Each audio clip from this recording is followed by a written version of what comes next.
চলে এসেছি আমার স্নেহের আদরের ছাত্রছাত্রীদের কাছে। আজকে টপিক 14 অর্থাৎ টপিক 14 পর্যন্ত তোমাদের দেখিয়ে দিয়েছি এবং প্রত্যেকটা টপিকে দুটো করে বোঝাচ্ছি তোমাদের। তো আজকে 13-র পর 14 নিয়ে এসেছি। Third semester compulsory L1/2। চলো আজকে দেখে নিই সে দুটো খুবই মজাদার ভাবে এবং সহজভাবে বুঝে নিই। দেখে নিই আজকে ভিডিওতে কোন দুটো টপিক নিয়ে আলোচনা করা হচ্ছে। চলো।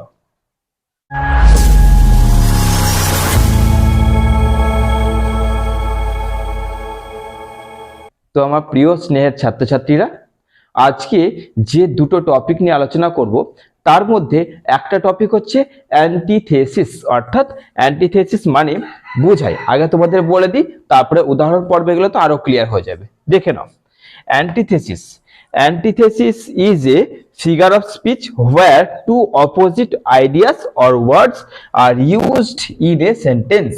অর্থাৎ একটা সেন্টেন্সেই অপোজিট দুটো ওয়ার্ডকে ব্যবহার করা হবে এমন সেন্টেন্সকে বলা হচ্ছে অ্যান্টিথেসিস। দেখে নাও প্রথম উদাহরণটা কি।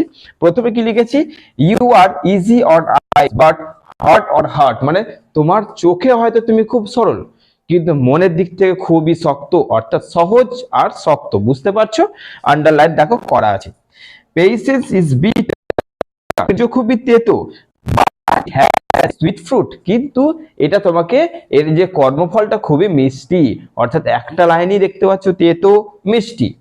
3 নম্বর কি বাড়িয়েছে, love is an ideal thing, marriage is a real thing. অর্থাৎ ভালোবাসা হচ্ছে কাল্পনিক আর ম্যারেজ লাইফ অর্থাৎ বিবাহটা হচ্ছে বাস্তব। তাহলে বুঝতে পারছো অ্যান্টিথেসিসটা কি। 3 নম্বর তো হয়ে গেল।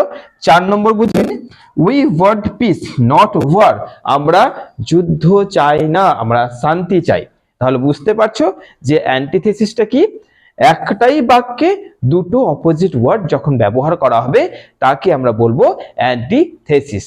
চলো আমরা এবার বুঝে নিই 2 নম্বর টপিকটা। দেখে নি, চলে এসেছি 2 নম্বর টপিকটা নিয়ে।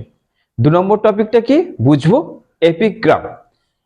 এপিগ্রাম বলছে, an epigram is a short, usually inverse, satirical twist at the end। তাহলে লক্ষ্য বোঝো এইখানটা কি হচ্ছে, বলছে এইখানটা লক্ষ্য করে টুইস্ট অ্যাট দ্য, মানে এপিগ্রামটা বোঝার জন্য এইটুকুটাও তোমাদের কাছে কিন্তু যথেষ্ট। মানে একদম এন্ডে একটা টুইস্ট পাবে, এরকম লেখাগুলোকে এপিগ্রাম বলে। উদাহরণটা দেখো আরো ক্লিয়ার হয়ে যাবে। কি হয়েছে, winner winner never quit and quitter never win. অর্থাৎ উইনাররা কোনোদিন কোয়াইট করে না, অর্থাৎ কোনো জায়গা থেকে সরে যায় না।